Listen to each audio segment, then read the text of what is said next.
Hello, good morning, good afternoon, good evening po sa inyo. Kung saan po part kayo ng mundo, hello po sa inyo. This is Miling, you are tuned into Miling's TV.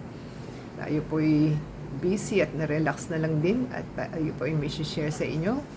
At ito po yung pinagkakahintay-hintay natin na dumating na rin sa wakas. Yan po ang ating item from Temu na ating pinurchase. Ito po is LED mirror na rechargeable daw po siya with lights and 3 lights daw po siya. So white po yung ating item at ito po is parang 100, wala pang 200. So i-check po natin.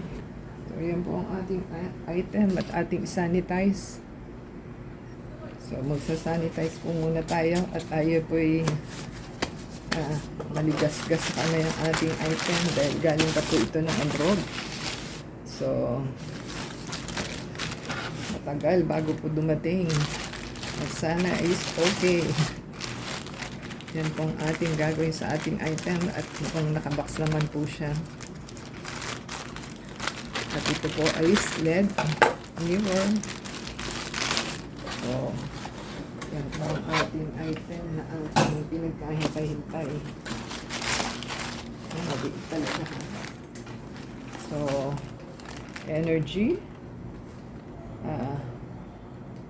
Yung Kemi Liching household ang nakalagay. So, made in China. Yun po, made in China. So, ating pong buksan at para malaman natin kung ano ba ang ating item. So, mirror po ito eh. So, ating pong silipin. Yan. Ganyan lang naman siya. Ewan ko baka pagkatagal-tagal po ng ating item. So, meron po siyang manual. Nagutay-gutay na ba? Yan po ating manual. Bakit hindi mabasa? Dahil ano po siya.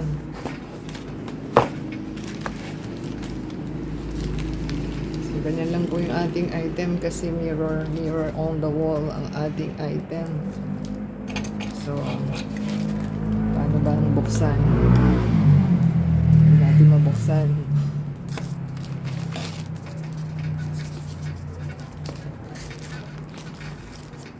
Made in China talaga.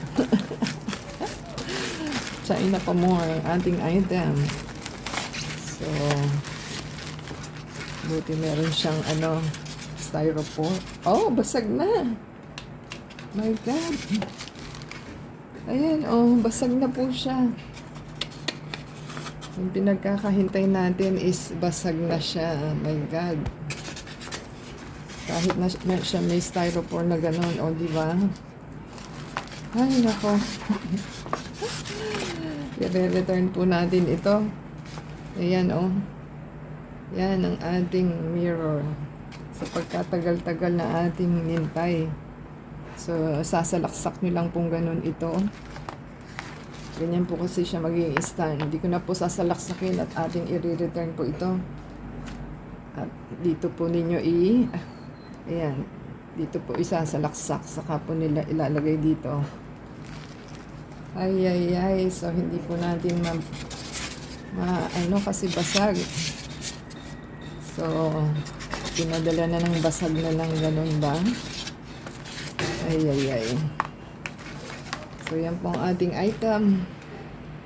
Nasad po tayo sa ating tanggap dahil basag na siya. Kahit na siya meron pang my gosh. Ano ba yun?